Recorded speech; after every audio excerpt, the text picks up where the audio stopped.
నువ్వు చెప్పిన మార్పు ఇదేనా రేవంత్? పేద బడుగు బలహీన వర్గాల పిల్లలకు కనీసం నాణ్యమైన తిండి కూడా పెట్టకపోవడమేనా నువ్వు తెస్తానన్న మార్పు? పేదల పిల్లలంటే నీకెందుకంత చులకన?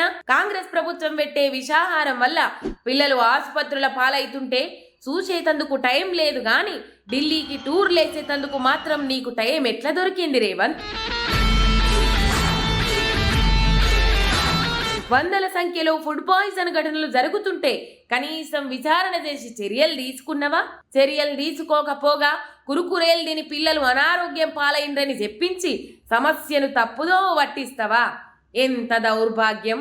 నీ 11 నెలల అసమర్థ పాలనలో దాదాపు 1000 మంది విద్యార్థులు నువ్వు పెట్టిన పురుగుల అన్నం తిని ఆసుపత్రుల పాలైండ్రు. నీకైతే పరమాన్నాలు, పేద పిల్లలకైతే పురుగుల అన్నాలా?